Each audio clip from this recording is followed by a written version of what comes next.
नमस्कार प्यारे बच्चों, स्वागत है आपका हमारे चैनल मैथोपीडिया पे। तो वेलकम जेई के अब आपका समय बिल्कुल ही खत्म हो चुका है। आज कितना है 21 है और 24 को आपका एग्ज़ाम है, ठीक है? तो बिल्कुल आप एग्ज़ाम की तैयारी करो और हम लोग 23 को आपको इस चीज़ के बारे में डिस्कशंस कर देंगे कि आपको एडमिट कार्ड के साथ-साथ और किन-किन चीज़ों को आपको एग्ज़ाम हॉल में लेके जाना है, ठीक है? तो आप 23 को बिल्कुल आप हमारे वीडियोज़ को देखिएगा क्योंकि आप लोग को पूरी अच्छे से डिस्कशंस किया जाएगा कि क्या-क्या आपको एग्ज़ामिनेशन हॉल में ले जाना है और क्या-क्या कैसे करके आपको वहाँ पर भरने बताया जाएगा, ठीक है? तो चलिए आज हम लोग का फिज़िक्स का डे 4 है क्योंकि देखो फिज़िक्स का हम लोग का सेट नहीं हो पाया था। मैथ्स का हम लोग 5 सेट पेपर कर लिए, फिज़िक्स, केमिस्ट्री का हम लोग 5 सेट पेपर कर लिए, लेकिन फिज़िक्स का हम लोग का नहीं हुआ था। तो आज क्या होगा कि आपको सुबह और शाम पूरा का पूरा हम लोग क्या करेंगे, सिर्फ़ फिज़िक्स का ही सेट पेपर करेंगे क्योंकि आज 5 सेट पेपर आपका क्या हो जाएगा, कंप्लीट हो जाएगा। अब देखते हैं कि इससे बाहर हम लोग का क्वेश्चन्स कैसे हम लोग का अगर आएगा तो हम लोग बना पाएँगे, ठीक है? तो देखते हैं कि आज का अति महत्वपूर्ण क्वेश्चन्स क्या है, प्रश्न के हल के लिए आप लोग बिल्कुल जुड़े रहें और लास्ट टाइम है जी बिल्कुल क्या करना है कि अब वीडियो को पूरा नहीं छोड़ना है, एकदम लास्ट तक वॉच करना है, ठीक है? क्योंकि कौन-सा क्वेश्चन्स आपके वहाँ आपको देखने को मिलेगा, वो देख लेते हैं। 2020, 2021 सारा क्वेश्चन रिपीटेड किए हुए हैं। तो बिल्कुल एकदम 7 बज चुके हैं, आप लोग जुड़े रहिए, ठीक है? Good morning. चलो देखो, आज क्वेश्चन्स थोड़ा ब्लर है तो क्या कीजिएगा थोड़ा-सा क्वालिटी बढ़ा लीजिएगा क्योंकि देखो हम लोग के पास समय कम है तो बस सीधा हम लोग क्या कर रहे हैं आपके लिए सीधा क्वेश्चन्स ये आपका फ़ोटो ले आ रहे हैं और उसी से बना रहे हैं। तो क्वेश्चन्स को मैं पढ़ दे रहा हूँ, आपको क्वेश्चन दिक्कत होगा नहीं, तो आराम से समझना और फिज़िक्स का न्यूमेरिकल के लिए मैंने सबसे सिंपल सा रूल यही बताया है कि न्यूमेरिकल बनाने से पहले आप क्वेश्चंस को समझें कि आपको क्या-क्या दिया हुआ है। पहला स्टेप में क्या करना है कि जो दिया है उसको लिख लीजिए। दूसरा स्टेप में उससे रिलेटेड फ़ॉर्मूला लगाइए और तीसरा स्टेप में आंसर पाइए। ये फिज़िक्स का 3 रूल है। इस 3 रूल के अकॉर्डिंग जैसे न्यूटन्स का 3 रूल होता है, ये फिज़िक्स का 3 रूल है, न्यूमेरिकल सॉल्व करने के लिए। तो देखो हम लोग को पूछा क्या है, बोला 5 केजी बोला है तो देखो केजी बोला है तो केजी बराबर मास होता है, तो मास का हम लोग कितना दे दिया है 5 केजी वज़न दे दिया है। बोला 1 पिंड 20 मीटर पर सेकंड के वेग से चल रहा है, तो इनिशियल वेलोसिटी भी हम लोगों को दे दिया है कितना 20 मीटर पर सेकंड। जो दिया हुआ है लिखते चल जाओ। यदि उस 10 सेकंड तक 100 न्यूटन का बल लग जाता है, मतलब है कि टी बराबर कितना सेकंड हो गया 10 सेकंड और 100 न्यूटन का बल लगता है, तो बल न्यूटन जो होता है वो किसका एसआई यूनिट होता है? फ़ोर्स का। मतलब F बराबर कितना लग गया उस पे 100 न्यूटन फ़ोर्स लग गया, ठीक है? अब पिंड के वेग की ही दिशा में लगाया जाता है। तो पिंड का वेग क्या होगा? अब देखो ये हम लोग को फाइनल वेलोसिटी हम लोग को निकालने के लिए बोल रहा है, ठीक है?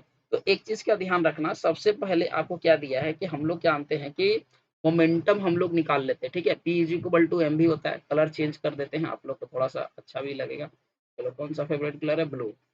मेरा नहीं है फ़ेवरेट कलर। चलो देखो, तो यहाँ पर हम लोग अगर संवेग निकालेंगे तो P इज़ इक्वल टू हम लोग का क्या आ जाता है? mv आता है। एम हम लोग का कितना है? एम हम लोग का है 5 केजी और वेलोसिटी हम लोग का कितना है? 20। तो यहाँ जब इसको सॉल्व करेंगे तो ये आ जाता है कि हम लोग का 100 केजी मीटर पर सेकंड, ये हम लोग का मोमेंटम आ गया। अब जब मोमेंटम अगर हम लोग का आ गया है, ठीक है? तो अंतिम वेग निकालने के लिए अंतिम वेग हम लोग निकालेंगे कैसे? वेग क्या अंतिम वेग निकालने के लिए हम लोग के पास क्या होता है फ़ॉर्मूला कि मास इंटू फाइनल वेलोसिटी यानी कि अंतिम हम लोग सॉरी अंतिम संवेग, ठीक है? अंतिम संवेग निकालने के लिए मास इंटू अंतिम वेग। तो मास हम लोग का कितना है 5, अंतिम वेग हमको v माने हैं। तो ये कितना आ गया 5 v आ गया। अब हम लोग क्या जानते हैं कि संवेग परिवर्तन की दर को ही according to Newton second law rate of change of momentum is called force, इसी को हम लोग बोलते हैं। तो हम लोग क्या जानते हैं कि न्यूटन्स के सेकंड लॉ के अकॉर्डिंग, ठीक है? ये क्वेश्चन आपको समझाने के लिए किया जा रहा है। अगर हमको सॉल्व करना रहता तब तक आंसर आ जाता। बस आपको अप्रोच कैसे लेना है क्वेश्चन में उसको बता रहे हैं। पहले हम लोग देखो एक बार फिर से हम लोग डिस्कस कर रहे हैं। पहले जो गिवन क्वांटिटी है उसको लिख दिए। दूसरी बात में कि हम लोग मोमेंटम यानी कि संवेग निकाल दिए। संवेग बराबर फ़ॉर्मूला क्या होता है कि जो मास है, जो द्रव्यमान है, उसको वेलोसिटी के साथ u से गुना कर दो। तो मास कितना दिया 5 केजी और हम लोग का वेलोसिटी कितना दिया है 20 मीटर पर सेकंड। तो ये आ गया 100। फिर अंतिम वेग निकाले 5 वेग। अब हम लोग का न्यूटन सेकेंड लॉ के according F is equal to क्या होता है mv माइनस का mu बाई टी, ये फ़ॉर्मूले को याद रखना। ये न्यूटन सेकेंड लॉ का हम लोग का फ़ॉर्मूला होता है। अब इस पर पुट कर दो आंसर आ जाएगा। तो फोर्स कितना लग रहा है 100। देखो फोर्स का वैल्यू हम लोग लिख दिए हैं 100 न्यूटन। और एम भी हम लोग का एम भी हम लोग का अंतिम वेग समवेग कितना है 5 भी है। यहाँ पर कितना लिख दिए 5 भी लिख दिए। और एम यू का वैल्यू देखो कितना है 100। यहाँ पर कितना लिख दिए 100। और टाइम कितना सेकेंड का दिया है देखो इजापरी कितना दिया है 10 सेकेंड। अब क्या करना है, अब इसको अगर सॉल्व करने आता है तो कर लीजिए। तो ब्लू कलर थोड़ा ज्यादा नहीं दिख, चेंज कर दे क्या, ग्रीन लेके देखते हैं, कलर चेंज ही करते हैं, ग्रीन नहीं दिख रहा। चलो इसको इससे हम लोग क्या करते हैं मल्टीप्लाई क्रॉस मल्टीप्लीकेशन कर देते हैं। तो यहाँ पर कितना आ जाता है 1000 इज इक्वल टू 5 भी माइनस का कितना आ जाएगा 100। ये माइनस में इधर जाके क्या हो जाएगा प्लस, ये क्या कितना हो जाएगा 1100 इज इक्वल टू 5 भी। तो भी इज इक्वल टू कितना हो जाएगा 1100 अब बटा 5। इसको काटेंगे तो 22 बचे कितना होता है 110 और जीरो 220 मीटर पर सेकेंड है। देखो 220 मीटर पर सेकेंड तो आसानी से देखो निकल गया। तो कुछ था ही नहीं, बस थोड़ा सा आपको जितना ज़्यादा हो सके उतना ज़्यादा क्वेश्चन को प्रैक्टिस करना। पहला स्टेप क्या बोले थे कि जो गिवन क्वांटिटी उसको दे दीजिए। दूसरा स्टेप में देखो क्या बताए थे कि आपको क्या निकालना है, उसके लिए अप्रोच क्या कर सकते हो। तो हम लोग मोमेंटम का रूल लगा दिए और तीसरा स्टेप में हमारा आंसर आ गया 200 मीटर पर सेकेंड। चलो आगे इरेज कर दे रहा हूँ, आप लोग लिख लीजिएगा, नोट डाउन कर लीजिएगा। खत्म हो रहा है कि दो पिंडों की पूर्ण अवस्था प्रत्यक्ष टकरा करके क्या संरक्षित रखता है, यानी कि दो पिंडों की पूर्ण प्रत्यवस्था टक्कर, ठीक है, पर क्या रहता है केवल गतिज ऊर्जा, केवल रैखिक संवेग, या गतिज ऊर्जा और रैखिक संवेग दोनों, या गतिज ऊर्जा और कोणीय संवेग दोनों। तो जो इसका जो आंसर है कि जब दोनों टक्कर मारता है ना तो गतिज ऊर्जा काइनेटिक एनर्जी और रैखिक संवेग दोनों होता है। तो ऑप्शन नंबर सी सीधा सही आंसर होगा। आगे कोणीय संवेग का मात्रक क्या होता है। देखो कोणीय संवेग है ये एंगुलर मोमेंटम का बात कर रहा है। और एंगुलर मोमेंटम का आप जाकर के देख लेना, ये आप है ना हमारे टेलीग्राम चैनल जो है मैथोपीडिया का लिंक अबाउट सेक्शन में दिया हुआ है। वहां पर हम लोग 30 क्वांटिटी का डायमेंशनल फार्मूला यूनिट और पूरा एक डायमेंशनल फार्मूला विमाएं एसआई मात्रक और उसके साथ साथ जो फार्मूला होता है वो भी हम लोग बताए हैं। तो वहां जाकर के आप जाकर के पीडीएफ जाकर के वहां से देख लेना, फोटो हम लोग का डाउनलोड किया हुआ है। तो उसको एक बार टेलीग्राम चैनल से जाकर के पढ़ लेना, ठीक है। और लिंक जो है वो अब आपके अबाउट सेक्शन में मिल जाएगा। तो कोणीय संवेग का मात्रक क्या होता है, कोणीय संवेग का जो मात्रक होता है वो होता है हम लोग का, ठीक है, वो हम लोग का हो जाता है जूल पर सेकेंड, आंसर नंबर बी, ठीक है।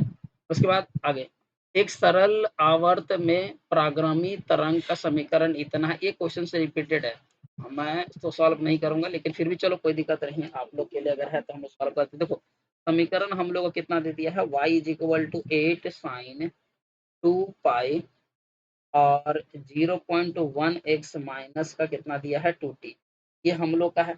अब प्राग्रामी तरंगे का जो क्या बोलता है कि जनरल फार्मूला होता है y is equal to formula होता है साइन ऑफ ओमेगा टी और माइनस का फाई, ये हम लोग का होता है। अब यहाँ से कंपेयर करो, तो कंपेयर करेंगे तो फाई का वैल्यू हम लोग का कितना निकल के आ जाएगा, फाई का वैल्यू निकल के आ जाएगा 2 पाई इंटू 0.1 x, ये हम लोग का निकल के आ जाएगा। इसके बाद अगर इसको सॉल्व करेंगे, इसको जब हम लोग सॉल्व करते हैं तो हम लोग का आ जाता है 2 पाई, ठीक है, 2 पाई इंटू 0.1 इंटू 2, यहाँ पर कितना निकल के आ जाएगा हम लोग का 0.4 पाई रेडियन। मतलब है कि अब इसको रेडियन है तो इसको डिग्री में बदलेंगे तो 0.4 इंटू 180, तो इसको कन्वर्ट किए तो कितना निकल के आ गया हम लोग का 72 डिग्री। तो ये 72 डिग्री हम लोग का निकल गया। दो कोनों की स्थिति के बीच में कालांतर निकालने बोल रहा है तो निकाल दिए इस तरह करके। आगे 5 नंबर देखो थोड़ा सा बड़ा पूरा क्वेश्चन है। अब देखो ये हम लोग को नहीं पता है कि ये क्वेश्चन हम लोग को हम लोगों ने सेट नहीं किया, अगर होता है तो हम लोग इजी से, लेकिन जो क्वेश्चन हम लोग का प्रीवियस क्वेश्चन आ चुका है उसी को डायरेक्ट हम लोग करवा रहे हैं, ताकि आपको ऐसा अगर क्वेश्चन दे भी दे तो वहां जा करके आपको किसी प्रकार का कोई टेंशन होना नहीं। देखो क्या बोला है कि लंबाई एल है और ये जो है वो प्रतिच्छेद काट वाली एक धातु के छड़ या धारों के बीच कस दिया जाता है। इसके पदार्थ यंग प्रत्यावस्था गुणांक कितना है, यंग यंग मॉडुलस, अप्रसार गुणांक अल्फा है, क्षार का तापक्रम इतना है, तो क्षार द्वारा आरोपित बल यानी कि एफ निकालना है। तो देखो लंब फार्मूला लिखो, लंब निकालते कैसे हैं, लंब प्रसार, लंब प्रसार गुणांक अगर हम लोग निकालते हैं तो लंब प्रसार गुणांक क्या हो जाता है हम लोग का l l into del t, ये हम लोग का होता है। तो यहाँ से हम लोग का जो निकल के आएगा वो निकल के आ जाएगा अल्फा एल, ठीक है, ये अल्फा से हम लोग डिनोट करते हैं ये, ठीक है, अल्फा से, alpha l into del t, ठीक है, ये हम लोग का हो गया। इसके बाद हम लोग अगर अनुदैर्ध्य प्रक्रिया निकाले, ठीक है, अनुदैर्ध्य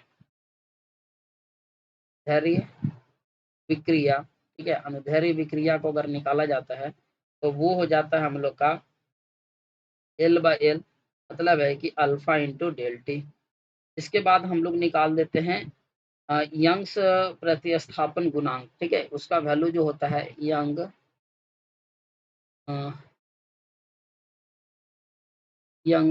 प्रतिस्थता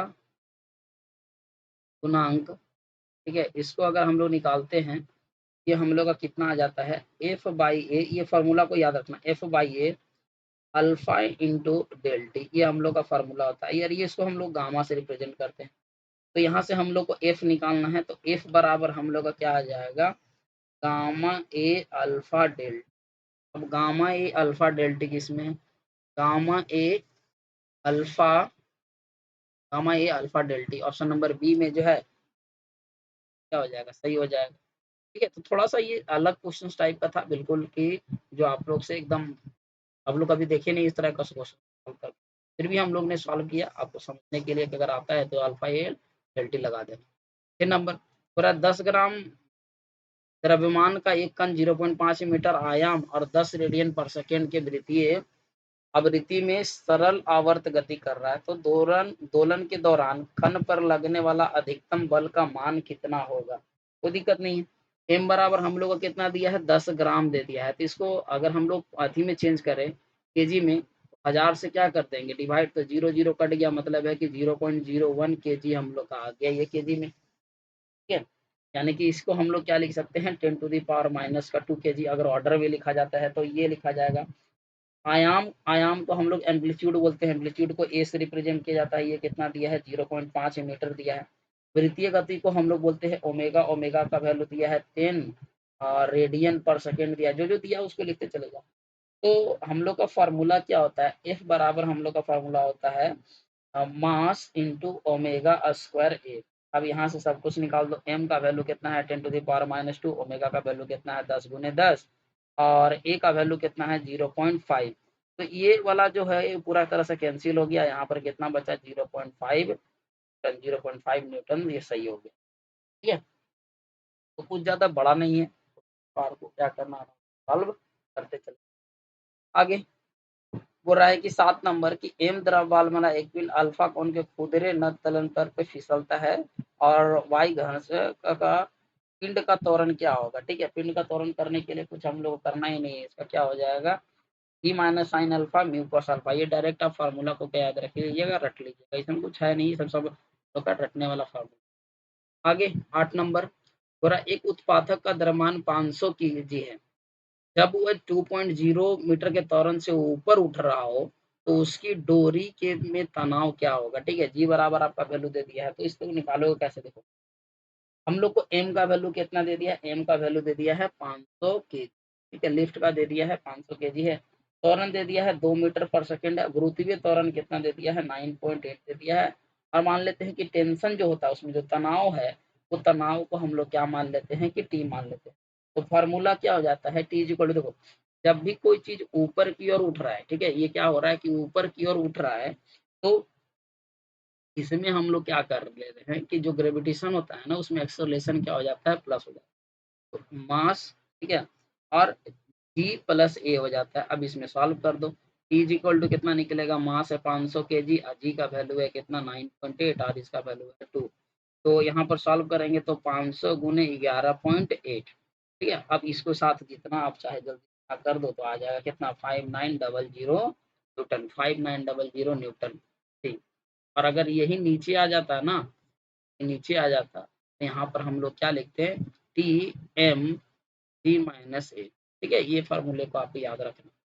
आगे 9 number m l square t का पावर -3 निम्नलिखित में से किसकी भी मान, एम एल स्क्वायर टी का पावर -3, देखो तो हम लोग क्या जानते हैं पावर इज इक्वल टू हम लोग क्या लिखते हैं कि W by T work by time, और वर्क का हम लोग क्या जानते हैं एम एल स्क्वायर टी का पावर -2 और L by L, L L हम लोग का क्या हो जाएगा, ये टी टी हम लोग का क्या हो जाएगा, टी टी हम लोग का कट जाएगा। तो अगर टी टी कट जाएगा तो हम लोग को निकलेगा क्या, क्या एम एल स्क्वायर का पावर माइनस, ये टी हम लोग का ऊपर चला जाएगा माइनस में, ये हम लोग का हो जाएगा एम एल स्क्वायर टी का पावर -3, यानी कि ये किसका हो गया, एक शक्ति का होता है। ठीक है, ये शक्ति का हम लोग का जो है शक्ति का एग्जाम्पल है, यानी कि 9 नंबर क्वेश्चन का जो आंसर है, ठीक है, 9 नंबर क्वेश्चन का सी जो है वो सही हो जाएगा। आगे बढ़ते हैं। 10 नंबर क्वेश्चन है, बोल रहा है कि एक 20 kg द्रव्यमान जो 10 मीटर पर सेकंड की चाल से चल रहा है, 5 kg 5 kg के स्थिर द्रव्यमान से टकराता है। टकराने पर दोनों का द्रव्यमान चिपक जाते हैं, तो संयुक्त द्रव्यमान की गतिज ऊर्जा क्या होगी। ठीक है, कोई दिक्कत नहीं है, गतिज ऊर्जा निकालना है, गतिज ऊर्जा निकालेंगे। थोड़ा सा देखो क्वेश्चन जो है ना, ये अभी जो क्वेश्चन है फिजिक्स का, ये जो न्यूमेरिकल है, ये न्यूमेरिकल का लेवल एकदम बहुत क्या, अब इस तरह का न्यूमेरिकल अगर रहेगा फिजिक्स में, तो आप लोग को नो डाउट है कि कैलकुलेशन करना ही। देखो जो चीज है, हम लोग का M1 का वैल्यू कितना दे दिया है, M1 का वैल्यू दे दिया है 20 kg, और इसका V1 का वेलोसिटी कितना दे दिया है हम लोग का 10 मीटर पर सेकंड दिया है। हम लोग को गतिज ऊर्जा निकालना है, तो हाफ mv² हम लोग को चाहिए। ठीक है, और दूसरा है कि M2 का वैल्यू हम लोग कितना दे दिया है 5 मीटर सेकेंड, और V2 जो वेलोसिटी है उसका हम लोग कितना मान लिए जी। तो पिंड का जो प्रारंभिक वेग है उसको हम लोग क्या बोलते हैं, M1v1। तो ये कितना हो जाएगा 20 × 10, यानी कि कितना निकल के आ जाएगा 200। आगे दूसरा अगर निकालें M2v2, अगर हम लोग निकालते हैं तो M2v2 5 × 0, यानी कि कितना आ जाता है, 0 आ जाता है। तो इसका मतलब है कि अगर हम लोग क्या जानते हैं कि टक्कर के पहले का संवेग और टक्कर के बाद का संवेग क्या होता है, बराबर होता है। इसका मतलब हम लोग का क्या निकलेगा कि 200, ठीक है, 200 इज इक्वल टू हम लोग कितना निकालेंगे 25 भी, यानी कि जब दोनों संयुक्त हो जाएगा, यहाँ पर ऐड हो जाएगा, तो इसका वजन प्लस इसका वजन, और फाइनल वेलोसिटी कितना हो जाएगा भी, तो 20 5 25 भी के इक्वल हो जाएगा। अब इसको इसे काट दो तो भी इज इक्वल टू कितना निकल गया 8 मीटर पर सेकेंड हम लोग का निकला भी। अब काइनेटिक एनर्जी निकालना है, तो काइनेटिक एनर्जी हम लोग आराम से निकाल सकते हैं। काइनेटिक एनर्जी बराबर फार्मूला क्या होता है, हाफ mv²। तो हाफ m का वैल्यू हम लोग कितना हो जाएगा 25, क्योंकि कंबाइंड है, और v² मतलब 8 का स्क्वायर, इसको इसे काट दिए 4। तो हम लोग को सॉल्व करने पर कितना आया 25 × 4 × 8, 25 × 100, 100 को 8 से गुना करेंगे तो 800। ठीक है, तो कुछ है नहीं, टक्कर के पहले का संवेग और टक्कर के बाद का संवेग को इक्वल करना। यहाँ देखो, नियत त्वरण जी से नीचे उतरती लिफ्ट में सरल लोलक का आवर्त काल क्या होगा, सरल लोलक का आवर्त काल हम लोग को निकालना। ठीक है, तो देखो जब भी नीचे उतरता है तो हम अभी बताए थे क्या होता है कि G-A। अब इसमें तो एक्सेलरेशन जो काम कर रहा है जी ही काम कर रहा है, तो ये एक्सेलरेशन ही यहाँ पर क्या हो गया 0 हो गया। तो हम लोग का टाइम पीरियड निकालने के लिए फॉर्मूला होता है 2 पाई, ठीक है, √L/g। अब t इज इक्वल टू हम लोग का कितना हो जाएगा 2 पाई, और यहाँ पर एल जी का वैल्यू ही क्या है हम लोग का 0 है। तो ये 0 हो गया, 0 हो गया, टी इज इक्वल टू क्या हो जाएगा पूरे 0 हो जाएगा, खत्म हो जाएगा। अच्छा एक सेकंड, एक सेकंड, ये समथिंग बाई जीरो है, समथिंग बाई जीरो इन्फिनिटिव होता है, तो इन्फिनिटिव टू समथिंग इन्फिनिटिव होगा, मतलब है कि अनंत में चला जाएगा। ठीक है, 11 का आंसर जो हो जाएगा डी हो जाएगा। याद रखना, अगर ऊपर 0 रहता तो 0, लेकिन यहाँ अगर देखो 0 बाई समथिंग है तो उसका आंसर 0 आएगा, और समथिंग बाई 0 है तो आंसर क्या आ जाएगा इनफाइनाइट, तो अनंत पर चल जाएगा। क्या होगा देखो, नहीं पता। आगे 12 नंबर बोला है कि साबुन के एक फिल्म के आकार को 10 सेंटीमीटर 6 सेंटीमीटर से बढ़ाकर के इतना सेंटीमीटर करने के लिए इतना जूल का कार्य करना पड़ता है, तो पृष्ठ का तनाव ज्ञात कीजिए। ठीक है, लगता है आज के क्वेश्चन, क्वेश्चन। ठीक है, 12 नंबर क्वेश्चन से 12 नंबर क्वेश्चन का देखो यहाँ पर सॉल्यूशन कर रहे हैं। हम लोग का क्या दिया है, डब्ल्यू बराबर हम लोग 2 × T × डेल है, ये हम लोग का फॉर्मूला होता है। इसमें हम लोग को जूल कितना जूल कार्य करना पड़ेगा, फिल्म का पृष्ठीय तनाव निकाले, तो पृष्ठीय तनाव बराबर ये फॉर्मूला हम लोग का फॉर्मूला निकाल दे रहे हैं। तो यहाँ पर टी दिया है, टी बराबर ये तो वर्क है, टी बराबर हम लोग कितना हो जाएगा W/2 × डब्ल्यू कितना दे दिया है हम लोग का, कितना जूल काम करता है तो 3 × 10⁻⁻⁴, और यहाँ पर कितना हो जाएगा 2 इंटू, अब इसको अगर सॉल्व करेंगे तो हम लोग का कितना है 10 × 11, अदर में है 10 × 6, 10 × 11 × 10 × 6, मतलब कि हम निकल के कितना आएगा, क्या मीटर स्क्वायर है ना जी, मीटर सेंटीमीटर सेंटीमीटर स्क्वायर है। तो यहाँ पर हम लोग का निकल के क्या आएगा, अगर हम लोग माइनस करते हैं तो 10 11, ठीक है, 3 × 10⁻⁻⁴ और 2 इंटू, आराम से समझते जाना, ये नहीं कि हड़बड़ा करके छोड़ देना, 10 × 11 माइनस का 10 × 6, ठीक है, और इंटू 10⁻⁻⁴। अब सॉल्व करेंगे तो 3 × 10⁻⁻, अच्छा इसको हटाओ, 10⁻⁴ यहाँ से हट गया, तो सिर्फ कितना बचा 3/2 और 10 × 11 110 और माइनस का 60, तो 3/2 इंटू घटाएंगे तो कितना आ जाएगा 50। तो 10 में से 60 गया 0, 11 में से 5, 11 में से 6 गया, हम लोग आ गया।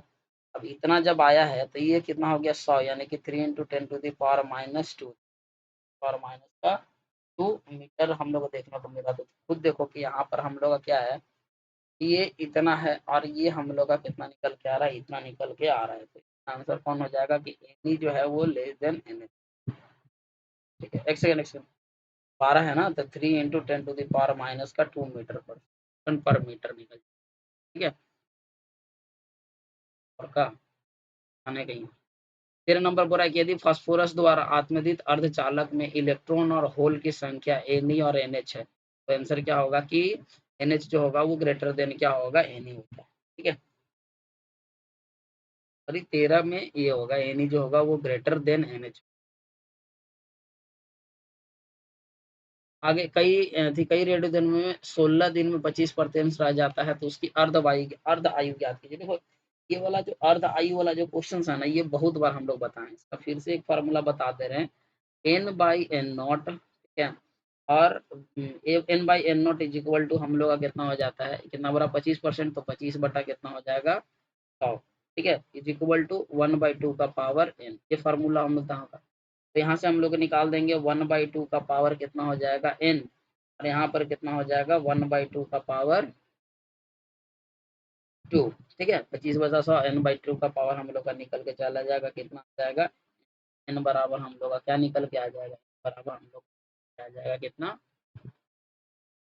n बराबर हम लोग का निकल के आ जाएगा 2, ठीक है। अब n बराबर 2 निकल के आ गया, तो अर्धवायु बराबर कितना होगा 16/2 मतलब कि 8, 8 दिन में कर देंगे। तो इससे हम लोग क्या कर सकते हैं, आराम से फार्मूला को निकाल सकते हैं, कोई बड़ी बात नहीं है कि हमसे निकलेगा नहीं। 25 के 25, 25 चौक 100, ये कहाँ से n/1/2 आया, नहीं समझ में, 1/4 है ना, इसको 1/2 का क्या लिख सकते हैं, स्क्वायर लिख सकते हैं, तो यही हम लोग का फार्मूला होता है। आगे दिए गए बिंदु में विद्युत धारा की मान, देखो तीनों सीरीज में है, तो तीनों सीरीज में है तो तीनों ऐड हो जाएगा, तो 3R 4R और 2R, तो कितना हो गया, 3 4 7, 7 2 9, ठीक है, 9 हो गया। आई बराबर क्या होता है हम लोग का V/R, तो कितना हो जाएगा, V का वैल्यू है 9 और इसका वैल्यू है कितना 9, कितना आ गया 1 एम्पेयर करंट का फ्लो होगा, हम लोग 1 एम्पेयर करंट का फ्लो करेंगे तो डाल देंगे। ठीक है, 16 नंबर क्वेश्चन बोल रहा है, एक माध्य आयु में रेडियो प्रदर्शित होता है, माध्य आयु में हम लोग कितना करते हैं प्रदर्शित, तो माध्य आयु में प्रदर्शित करने के लिए हम लोग क्या किया जाता है, 2/3 पदार्थ क्या हो जाता है, विकसित हो जाता है, पर 16 का 20। आगे 17 नंबर, इलेक्ट्रॉन वोल्ट का मात्रक है, इलेक्ट्रॉन वोल्ट किसका मात्रक है, इलेक्ट्रॉन वोल्ट किसका मात्रक है, तो बार बार ये सब क्वेश्चन हम लोग सॉल्व करवाएं। ठीक है, तो जो इलेक्ट्रॉन वोल्ट जो होता है वो किसका होता है, ऊर्जा का होता है, ईबी।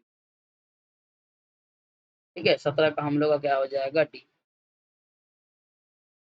आगे बढ़ा जाए, 18 नंबर में बोल रहा है कि यदि किसी लोला को पहाड़ की चोटी पर ले जाएं तो उसका आवर्त काल क्या होगा, जैसे जैसे हम लोग ऊपर ले जा रहे हैं उसका आवर्त काल क्या हो जाता है, ऊपर ले जाते हैं आवर्त काल क्या होता है। आगे, ऑक्सीजन और हाइड्रोजन का समान ताप है, टी है, ऑक्सीजन के अणुओं और गतिज ऊर्जा तथा हाइड्रोजन के अणुओं की औसत गतिज यूर्जा का अनुपात निकालें। ठीक है, कोई दिक्कत नहीं। हम लोग क्या जानते हैं कि गतिज ऊर्जा के फार्मूला के अकॉर्डिंग क्या जानते हैं, 3/2 RT होता है, ये यूनिवर्सल कांस्टेंट R लिया जाता है, गैस स्थिरांक बोला जाता है। तो ये जो अनुपात होगा ना, ये 1:1 का होता है, इसमें कोई अलग दो राय ही नहीं। 20 नंबर क्वेश्चन में क्वेश्चन क्या है कि बराबर द्रव्यमान वाले दो पिंड को h(4h) की ऊंचाइयों पर रखा जाता है तो इसकी स्थितिज ऊर्जा का अनुपात क्या होगा। ठीक है, कोई नहीं, स्थिर ऊर्जा का निकाल देंगे, क्या होता है mgh और इसका क्या हो जाता है mg/4h। तो mg कट गया, hh कट गया, 1:4 का रेशियो हम लोग को निकल के चला आएगा 1:4। इस क्वेश्चन के लिए सोचना ही नहीं पड़ेगा। आगे, चुंबक यमुनोत्तर और भौगोलिक यमुनोत्तर के बीच का कोण को हम लोग क्या कहते हैं। तो बीच के कोण को हम लोग क्या कहते हैं, चुंबकीय द्वित्वपात कहा जाता है। आगे, एक्स किरणें का भेदन क्षमता निम्नलिखित में से किस पर निर्भर नहीं करता है। तो जो एक्स किरण है उसकी जो भेदन क्षमता है वो क्या करता है, तंतु के धारा पर निर्भर करता है। ठीक है, आगे 23 नंबर हो रहा है, एक स्पर्शजया धारामापी की कुंडली के फेरों की संख्या 25 है, यानी नंबर ऑफ टर्न 25 दिया है और त्रिज्या इतना दिया है। तो पृथ्वी के चुंबकीय क्षेत्र के घटक क्षैतिज घटक कितना है, तो इसमें 45 डिग्री का विक्षेपण उत्पन्न करने की आवश्यकता होगी। तो धारा का मान ज्ञात करें। ये सब क्वेश्चन देखो बिल्कुल अलग अलग टाइप का है, एकदम आपका मैग्नेटिक फील्ड का दिया। और ये सब क्वेश्चन 10th में तो कभी कराया ही नहीं जाता है एग्जाम में। 10th का ये सब क्वेश्चन नहीं है, थोड़ा अपर लेवल का क्वेश्चन, 7th लेवल का क्वेश्चन। तो हम लोग क्या कर रहे हैं, आपको समझाने के लिए सॉल्व करें, इसलिए प्रैक्टिस सेट हम लोग के लिए करना जरूरी है, इसलिए हम लोग आपको छोड़ नहीं रहे हैं। फिजिक्स का अगर नहीं हुआ है, फिजिक्स का हम लोग कर लेंगे, ये क्या आपको छोड़ दिया। बस आप लोग हमारे साथ बने रहें और आपका, आप जब कंटिन्यू हमारे साथ अगर बने रहते हैं तो हम लोग को भी लगता है कि हाँ बच्चे लोग रिस्पांस दे रहे हैं, तो चलो मन करता है, हम लोग का भी मोटिवेशन बढ़ता है जब आप पूरी वीडियोस को फुल करते हैं। चलो घटक निकालते हैं। घटक को हम लोग क्या चीज डिनोट करते हैं, बी से, तो 3 × 10 का पावर माइनस का 5। ठीक है, माइनस का 5 और यहाँ पर क्या लिखते हैं टी। तो थीटा बराबर हम लोग कितना दे दिया है, 45 डिग्री दिया है। अब फार्मूला हम लोग का देखो, फार्मूला निकालने के लिए, और जो म्यू नॉट का जो वैल्यू होता है वो हम लोग का वैल्यू कितना होता है 4 पाई × 10⁻⁻⁷। अब ये सब जो न्यूमेरिकल जो बनाए हैं ये उसी को पता होगा। अब यहाँ से सारा वैल्यू पता है, मैं फार्मूला लिख दे रहा हूँ, आप लोग कर दीजिएगा। आवश्यक धारा R इज इक्वल टू होता है 2BR बाई, ठीक है, म्यू नॉट इंटू एन। अब इस फार्मूले पर पुट कर दो, तो जब फार्मूले को पुट करेंगे ना तो वैल्यू आ जाएगा हम लोग का 0.29 एम्पियर। 0.29 एम्पियर आ जाएगा, सही है। तो अब इसमें पी का प्रकार के अर्धचालकों को अशुद्धि तत्व में मिलाया जाता है। प्रकार के अशुद्धि तत्वों को हम लोग किसमें मिलाते हैं, तो ये जो होता है ना ये हम लोग को आपका किसमें मिलाया जाता है, ये बोरॉन के साथ। ठीक है, यानी कि हम लोग क्या करते हैं, तो क्या करते हैं हम लोग बनाते हैं। फिर अल्पवेधी और अधिवेधी में एक्स किरणें की तीव्रता क्या होती है, ये तीव्रता करणों का क्या होता है, आंसर का जो होता है ये होता है आवृत्ति काम का। तो एकदम रटते जाना आगे। किसी भी चुंबक क्षेत्र में बी वाला चुंबक लगाने वाला बल आघूर्ण यानी टॉर्क जो होता है वो एक तो जान लेना कि वो वेक्टर प्रोडक्ट होता है। अब वेक्टर प्रोडक्ट होने के कारण ये क्या होता है, दोनों मल्टीप्लाई में होता है, मैग्नेटिक फील्ड इनटू एम। ठीक है, आगे 25 सेंटीमीटर फोकसांतर वाले लेंस का पावर क्या होगा, तो लेंस का power P is equal to क्या निकाला जाता है, लोग आपको बताए थे कि अगर सेंटीमीटर में दिया है तो 100 बाई क्या लिखते हैं, F लिखा जाता है। तो 100 अब बाई कितना कर देंगे 25, कितना निकल जाएगा 4 डायोप्टर निकल जाएगा। और यही अगर मीटर में रहता तो वहां पर 1/f कर दे, ये चीज को ध्यान रखना। ठीक है? आगे पूरा एक स्पर्श जया धारामापी में 2 एम्पियर धारा है, यानी कि करंट आई का वैल्यू कितना दिया है 2 एम्पियर। और तो विक्षेप 30 डिग्री आता है, 60 डिग्री विक्षेप के लिए कितना धारा प्रवाहित होगा। 60 डिग्री विक्षेप हम लोग को, ठीक है कोई दिक्कत नहीं है। देखो कितना होगा क्या, आई का वैल्यू 2 एम्पियर दे दिया है, थीटा का वैल्यू फर्स्ट कंडीशन में कितना दिया है टी। तो फार्मूला क्या होता है, आई इज इक्वल टू के टेन थीटा होता है। यहाँ पर के कोई कांस्टेंट वैल्यू है। अब अगर 2 इज इक्वल टू निकालते हैं तो के टेन 30 डिग्री शुरू में हो जाता है। तो के का जो वैल्यू निकलता है वो हम लोग का निकल जाएगा 2/1030 का वैल्यू होता है 1/√3। ठीक है, यानी कि के का जो वैल्यू आ गया वो हम लोग आ गया 2√3। अब यहाँ पर हम लोग पुट कर दो सेकेंड कंडीशन में, आई बराबर कितना हो जाता है के टेन 30 डिग्री। तो के का वैल्यू हो गया 2√3 और यहाँ पर आ जाता है 10 का 60। ठीक है, तो 2√3 और इंटू का √3 1060 का वैल्यू, तो 2 इंटू √3 3 आ गया, 3 दूनी 6 एम्पियर का करंट फ्लो होगा। देखो आसानी से बन रहा है क्वेश्चन। आगे प्रकाश की किरणें की अपनांक 3:2 है और अपर्तनांक इतना संचरित करती है तो क्रांतिक कोण का मान क्या होगा? देखो क्रांतिक कोण का क्वेश्चन आप लोग को निकालना, क्रांतिक कोण को हम लोग सी से रिप्रेजेंट करते हैं। क्रांतिक कोण को किससे रिप्रेजेंट करता है? सी से। तो फॉर्मूला हम लोग क्या जानते हैं कि जो अपर्तनांक है ग्लास का वाटर के रिस्पेक्ट में इज इक्वल टू हम लोग कितना लिखते हैं? साइन सी लिखा जाता है। तो इसका मतलब क्या है कि जो हम लोग का अपर्तनांक जो है वो वाटर के रिस्पेक्ट में बटा इसका ग्लास के रिस्पेक्ट में इज इक्वल टू कितना हो जाता है? साइन सी। तो यहाँ पर हम लोग जो पुट करेंगे 4/3 बटा 3/2 इक्वल टू कितना होता है? साइन सी। तो यहाँ से क्या निकल के आएगा? साइन सी बराबर हम लोग का निकल के आ जाएगा, ये निकल के आएगा, इससे मल्टीप्लाई होगा, ये इससे मल्टीप्लाई होगा, या मतलब 8/9। तो सी बराबर हम लोग कितना निकल जाएगा? साइन इनवर्स 8/9, साइन इनवर्स 8/9 ये हम लोग का निकल गया। 30 नंबर बोला दो तरंग के समीकरण इतना और इतना है, तो प्रथम तरंगे द्वितीय तरंग के कला से कितने हम लोग का पीछे रह जाएगा? ठीक है, इसके लिए फॉर्मूला हम लोग का क्या है कि दोनों जो है वो कितना से रह जाएगा? वो जो रहेगा उसका फॉर्मूला जो होता है पाई/2, ये हम लोग का पाई/2 से हम लोग का पीछे रह जाएगा। ठीक है, ये हम लोग का क्या है कि पूरा का पूरा देखो एक सेट का क्वेश्चन हम लोग सॉल्व करवाए। अब अगर अभी आप नहीं देखे तो खत्म होगा, फिर आपको फिर शाम में क्या होगा कि शाम में 7 बजे मैथ्स का सेट ना करके हम लोग फिजिक्स का ही एक सेट पेपर आपको करवाया जाएगा। तो फिजिक्स का भी सेट 5 सेट हो जाएगा। तो निश्चिंत होकर के आप लोगों को क्या करना है, अभी एग्जाम देना है और जितना भी रिलेटेड फार्मूला करवाएं एक बार वीडियो को फिर से आपको रिवीजन कर लेना है इसे आपको 3 दिन के अंदर में। ठीक है, जो भी 5 सेट का हम लोग क्वेश्चन करवाएं। और जो पॉलिटेक्निक डेली डोज है, डेली डोज का सेशंस को आपको एक बार बिल्कुल देख के जाना, फार्मूला वाला सीरीज पॉलिटेक्निक में जो कराया गया है वो वाला फार्मूला का सीरीज ना करके जाइए और फिर आप बताइएगा हमें क्या आता है। ठीक है, तो मिलते हैं अपने नेक्स्ट सेशन शाम वाले में, तब तक के लिए धन्यवाद, नमस्कार, जय हिंद।